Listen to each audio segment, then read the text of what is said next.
our national song, Vande Mataram, in the 150th year of its birth. हम ध्यान से आपकी बात सुने, राजनाथ जी और पीएम साहब दोनों। बहुत खूबसूरत है हर बात, लेकिन अगर दिल भी होता तो क्या बात होती? The irony is not lost on us parliamentarians present here, or on a billion plus Indians who we represent, that we are living in an India today where real unemployment among the youth is upwards of 20%. That we are choking in a national capital where AQI routine levels are over 800, when the centre is purposefully starving non-BJP states of their Manrega, their housing and their water dues, where millions of people are being subjected to a hurried, arbitrary process of mass disenfranchisement, when in session after session, we in the opposition are bullied, browbeaten and prevented from raising pressing issues of national importance, suddenly the government finds it so important, so necessary, so urgent to discuss the historical complexities of a song. What is even more ironic is the claim that the hate and divisiveness in today's India can be linked back to this song. And by the way, just 2 weeks ago, on November 24th, 2025, the Rajya Sabha Parliamentary Bulletin published a section on parliamentary customs and conventions, where it explicitly informed all members that the decorum and the seriousness of the proceedings of the House requires that there should be no Jai Hind, Vande Mataram or any other slogans raised in the House. So Vande Mataram, in your view, as of last week, placed on record in a parliamentary bulletin as a slogan that was both indecorous and non-serious. And yet, you suddenly want to discuss it for 10 hours in this House. Why? I tell you why. Because no doubt, some half-wit BJP IT cell minion has probably advised you that the Vande Mataram card, if played right, will give you an advantage to the BJP in the 2026 Bengal elections. There is no other reason behind the timing of this discussion. None at all. Take it from me. But we are delighted. We are delighted not only to be able to get this fabulous opportunity to give you a lesson in history, but also to demonstrate to you that how delving into Vande Mataram will only prove how removed you are from the soul of Bengal, from the psyche of Bengal, and how our Ma will never be hostage to your narrow electoral goals. Yes. Let the history lesson begin. What do you say? Let it begin. Bankim Chandra Chattopadhyay's two-stanza hymn, Vande Mataram, was first published in the literary journal Bongo Darshan on November 7, 1875. At that time, there were no patriotic societies or nationalistic organizations to speak of in India, except for the Indian League in Calcutta, which was founded by some patriotic Bengalis, Shishir Ghosh, Ananda Mohan Bose, Surendranath Banerjee, to rally public support against British colonial rule. The RSS and the BJP were nowhere in sight. The RSS was formed 50 years later, in 1925, and the BJP was formed 105 years later, in 1980. And incidentally, the ruling party, the Sangh Parivar, do not sing Vande Mataram. I remember this hilarious episode in 2017, I think it was, on TV, where there was a BJP spokesperson called Naveen Kumar Singh, and he was asked to sing Vande Mataram. He was looking at his mobile phone, and even then he couldn't sing it. Also, in August 2017, I remember a cabinet minister in the UP government, Baldev Singh Aulak, I think his name was, he was unable to correctly sing this song on a TV news show. In January 2019, before the last Lok Sabha election, BJP leaders held a protest where they were going to make Muslims sing the song. They themselves could not sing the song correctly, so the meeting descended into chaos, and the BJP leaders and their followers chanted slogans like, "Is desh mein agar rehna hoga, to Vande Mataram kehna hoga." So frankly, the BJP's commitment to this song is a badly scripted comedy. The British banned the use of this slogan, Vande Mataram, under the sedition laws, and banned its singing in any public place. When India's youngest freedom fighter, Bengal's brave son, Khudiram Bose, was led to the gallows in 1908, he had Vande Mataram on his lips. When in 1927, Ram Prasad Bismil walked to the gallows in Gorakhpur jail, When Ashfaqullah Khan walked to the gallows in Faizabad jail, they all had Vande Mataram on their lips. But this is the same slogan that the Rajya Sabha bulletin finds non-decorous and non-serious in the Rajya Sabha. Who in the BJP, who in the RSS, who in the treasury benches can claim even a tenuous link to the freedom struggle, that today you feel you are the guardians of Vande Mataram and will teach us Bengalis and the rest of India what its significance is?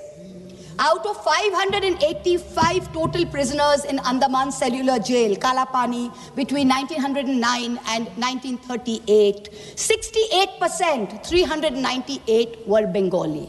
The second largest contingent was from the Punjab, 95 revolutionaries. Why did you not rename the cellular jail after Barin Ghosh, after Ullashkar Dotto, after Indu Bhushan Roy? What homage have you paid Bengal? What homage have you played the land of Vande Mataram? Today you are having a discussion on this. The hymn Vande Mataram did not gain much popularity till it was included in Bankim Chandra Chattopadhyay's novel Anandamot in 1882 when it was published. Now, when he published it, he added 4 extra stanzas to it. The first 2 stanzas, which he had written in 1875, were a lyrical ode to the motherland. It says, giver of bliss, beauty. The version in the novel, which he incorporated in 1881-82, had a different tone than that of the original poem. The figure of sweetness and light was now endowed with a fearsome accoutrement and the trappings of war almost. But this is in keeping with the narrative of the novel, which was about the Shonnashi rebellion. It is important to note here that in the next 4 stanzas that he wrote, Bankim Chandra Chattopadhyay used the words Shaptokoti, which means 7 crores. Now, 7 crores in the 1871 census was the population of undivided Bengal, Bihar, Orissa, and Assam. So this means that the novel, the hymn, was about Bengal. The hymn was about Bengal, and the mother he refers to is also in Bengal's concept and Bengal's context.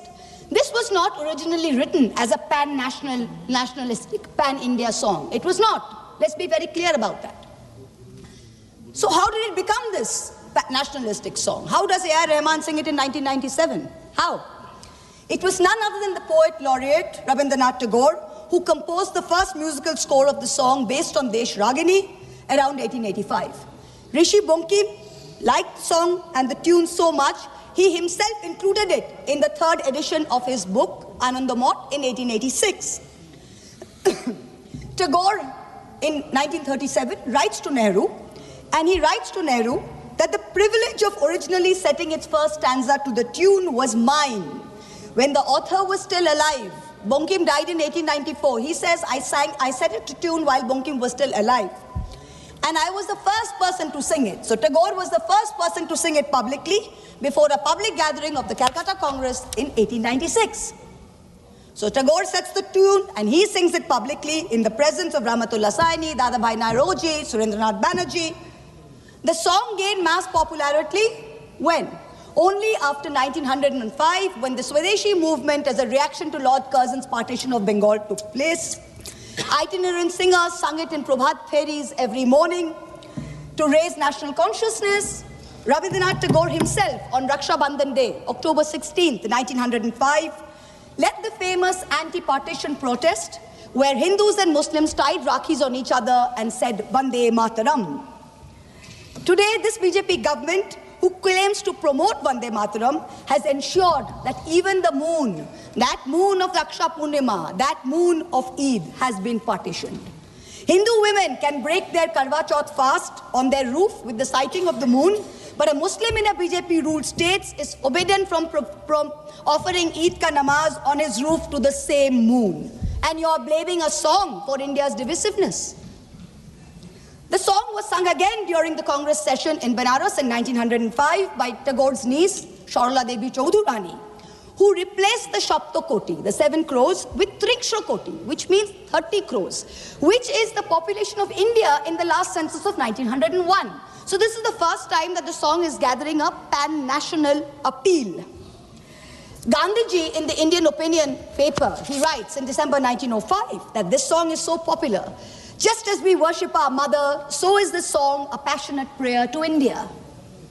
Tagore continued to use the refrain Vande Mataram almost as a slogan in some of his own songs. He says it in many of his own songs. Many of his own songs use the term Bande Mataram. The Swadeshi agitation of 1905 and 1908 saw Bande Mataram as a clarion call. The great Tamil poet Subramanya Bharati, he translated it in Tamil in 1905. It began to be sung in meetings and processions all over India, from coastal Andhra Pradesh, from Vijayawada and the Krishna, to after Jallianwala Bagh in the canals and cantonments of Punjab, where they didn't think of it as a Bengali Sanskrit hymn. They saw it as a shared call of resistance. You, this government today, claim to be the guardians, the true upholders of the spirit of Vande Mataram. We've listened to the Prime Minister for an hour. We've listened to the Honorable Defence Minister for an hour tell us about how they are the true upholders of Vande Mataram. So let me, as a true Bengali, as a proud Bengali, speak for 10 koti Bengalis today, who you call Bangladeshis, who you call Rohingyas.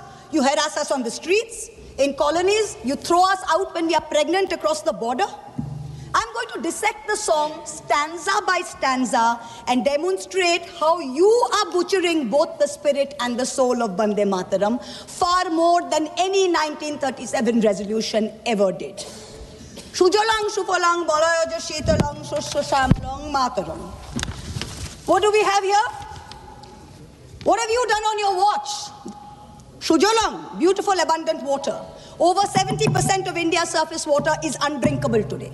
India ranks 120 out of 122 countries in the Water Quality Index. 21 major cities, including Delhi and Bangalore, are expected to deplete their groundwater reserves by 2030.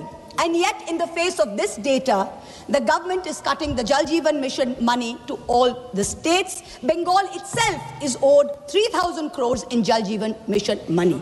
This is what you're doing for Shujalang. Malayaja Shitalang, the cool, fresh air. This is a joke. The AQI in the national capital today is between 800 and 1,000 routinely. Our children are choking. The elderly are dying. You know what the centre's done? The centre has exempted 78% of thermal power plants from installing key anti-polluting systems. The Environment Ministry has spent less than 1% of its 858 crore pollution fund in 24-25. Fossil fuel-driven pollution claims 1.72 million lives in India, and premature mortality due to outdoor air pollution costs India $339 billion US. That's 9.5% of our GDP. That's what we are doing for Malayaja Shitala. Shoshro Shamalam, the blessed fertility of the soil. What's the government done? The Ministry of Agriculture and Farmers Welfare saw a reduction in its budget of 2.5% this year. Pradhan Mantri Fasal Bima Yojana, meant for the poorest of farmers, suffered a cut of 3,600 crores. It is estimated that 37% of India's land is affected by degradation. 2/3 of soil samples collected from India are deficient in nitrogen, phosphorus, and potassium, and 85% contain too little carbon for functioning soil systems. Shuhashining, Shumoduro Bhashining, sweet smile, sweet in speech. You, the ruling party, with your hate speech, routinely call for violence against Muslims and minorities. For calls from genocide in Haridwar to open threats in rallies, you use terms like vote bank, infiltrators, ghuspetia, those with more children as dog whistles. You impose Hindi on us. You call Bangla a Bangladeshi language. You have unleashed the worst kind of linguistic terrorism on all of us, where people are scared to speak their mother tongue in the streets of Delhi, in the streets of Gurgaon. There is no Shumodhura Bhashining in today's BJP. Shukhodang, Borodang, Matarong, give us happiness. Today, an arbitrary, hurried exercise of your design is making the Election Commission force such work pressure that BLOs are committing suicide. And what does the Election Commission say to us? They say, oh, it's in the line of duty. They should be happy doing it. India is ranking 118 out of 147 countries in the 2025 World Happiness Report. To be a minority in India today is to be perpetually suspect, perpetually second class, and perpetually subordinate. Far from feeling happy, minorities are fearing the state instead of feeling protected by it. Tumi vidya, tumi dharmo. Sir, I have 22 minutes. Only two speakers. 1 minute. Time has to extend. Okay. Already we tumi vidya, tumi dharmo. Let's talk about vidya first. Honorable members, we reached already 6 o'clock. I want to know the sense of the House. If the House decides, we can go on up to the discussion is over. Time can be extended. Time extended. Now you can speak. Tumi Vidya, Tumi Dharmo. Let's talk about Vidya first. Under this government, outlay for education is still at an abysmal 3.8%, far below the 6% envisaged by the NEP and far below other developed nations. Grant in aid for the All India Council of Technical Education has dropped nearly 61% in the last 2 years. The UGC's budget has been slashed by 47%. Let's take one example, Delhi University. The University of Delhi is grappling with a fund gap of 250 crores in this financial year. It needs 544 crores. The UGC has allocated just 313 crores. Tumi Vidya? Doesn't seem so. Now we come to Tumi Dharmo. When Rishi Aurobindo translated the verses of Vande Mataram into English in Karma Yogi in 1909, he translated dharma as conduct, not religion. Here was the root of the difference between a communalistic and a nationalistic interpretation and the political use of Vande Mataram as a song, as a war cry. It's not a communalistic interpretation. It is a nationalistic interpretation, and Rishi Bonkim's hymn Dharma signifies conduct. And for a ruling party, for a prime minister, it should not just be Dharma, it should be Raj Dharma. I cannot help but remind this House of the late Prime Minister Atal Bihari Vajpayee, who in March 2002, when asked what a certain chief minister ought to do, famously said, Raj Dharm ka palan kare. Raj Dharm, Raja ke liye, Shasak ke liye. Praja praja mein bhed nahi ho sakta. Na janam ke aadhar pe, na jati ke aadhar par, na sampradaya ke aadhar par. Hand on heart, tell this House, is the government fulfilling its dharma? No. Bahute tumi ma shakti, hridoye tumi ma bhakti. Rishi Bonkim said, faith should be in your heart and strength should be in your arms. This government instead has moved faith into its arms. You have made bahute bhakti with your brute force, with your majority, and you're bulldozing your way into the national secular fabric. And your heart is weak because our enemies are striking again and again. And yet we are letting a president of a third country proudly proclaim over and over again that he blackmailed India into accepting a ceasefire. Omolang otulang, without a stain, without compare. Where has the government brought us today? Let me compare across some major global indices since 2014. The UN's report says inequality reduces India's Human Development Index by 31%, one of the highest losses in the region. The World Press Freedom Index, India fell from 140 in 2014 to 141 today. On the World Economic Forum's Global Gender Gap Index, India went from 114 in 2014 to 131 today. Most important, on the Global Hunger Index, which measures child malnutrition, India used to rank 55 out of 76 in 2014. Today it ranks 102 out of 123. So we are certainly not without stain. And let me for once and for all debunk the ruling party's false claim that a truncated song is always an insult. Jana Gana Mana was originally written as a Brahmo hymn in 1911 and consisted of 5 stanzas. It was called Bharato Bhagyo Vidhata. Remember that the Brahmo Samaj was formed by Raja Ram Mohan Roy, and this is the same Raja Ram Mohan Roy that the Madhya Pradesh Higher Education Minister Inder Singh Parmar called a British agent, a dalal, working for religious conversion. If your party's man is calling Raja Ram Mohan Roy a dalal, I wonder what kind of higher education he can be responsible for. Jana Gana Mana is also a truncated song. Of the 5 stanzas, only the first stanza is sung as a national anthem. The second stanza says, Aho raho tumi aubhan, aubhan procharito shunito abo udaro bani, Hindu, Bauddha, Sikh, Jaino, Paroshik, Musulmano, Christiani. This means something relatively simple. Tagore addresses Bharat Bhagya Vidhata, the maker of India's destiny. And here is a verse whose restoration would mean a strong symbol, a strong gesture against divisiveness. But you're not bringing a resolution to bring that in. You're talking about what religious context you can view Vande Mataram in. And this is where you've made the biggest mistake, Mr. Prime Minister. You ignited this entire debate as a distraction to take away from your government's failings, which I have demonstrated using the song's lyrics as a key. But you do not stop there. One of the chief spokespersons of the BJP, a fellow MP here, went one step further and said that this truncation was done at Nehru's behest. He said he had learned this by reading a book by the historian Sachiv Bhattacharya. Mr. Chairperson, sir, there is no such book. There is no historian called Sachiv Bhattacharya who has written a book on the history of Vande Mataram. He does not exist. He does not exist except in the fertile manure that constitutes the MP's imagination. There is a historian who has written a book about Vande Mataram, and his name is Shobboshachi Bhattacharya, not Sachiv Bhattacharya. The BJP dare not refer to this book, because if they do, they would have to admit that this very specific book says that the identity of the man who suggested that Vande Mataram be sung in a shortened version, Please conclude, so as not to provoke divisive action, is not Nehru.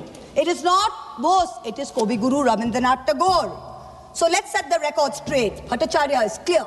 First Subhash Bose, then the members of the Congress Working Committee, convening for the Calcutta session of the Congress in 1937, wrote to Tagore, asking him his views on the song.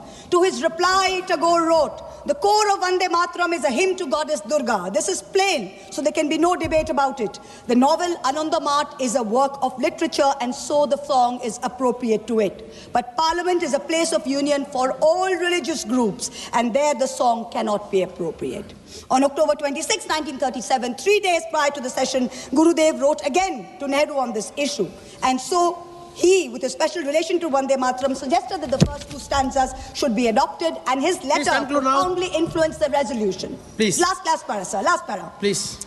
Rishi Bankim was a highly complex mind, and Anandamath was not his final word on communal history. His last novel, Sitaram, imagines a Hindu realm founded by a heroic and idealistic king who defeats his Muslim adversaries. However, he comes to embody and exceed all the evil attributed to Muslim, and all his Hindu associates abandon him. So if you have the guts to get into the issue, target the man who very wisely edited the song. It was neither Nehru nor Bose, it was Rabindranath Tagore. Come. If you have the courage to withstand truth, come. Fight an election in Bengal in 2026 by saying that Tagore was responsible for dividing India. Let us see where that takes you. Tagore is the one who sang Vande Mataram publicly. He anchored it to our conscience of our nation. It was Bengal's clarion call. It is no jumla that the BJP can expropriate before an election. You try it and you will see what its consequences are. 10 crore Bengalis will rise, 20 crore arms to teach you the real meaning of Vande Mataram. Vande Mataram. Report of BS. Thank you. Now papers has to be laid.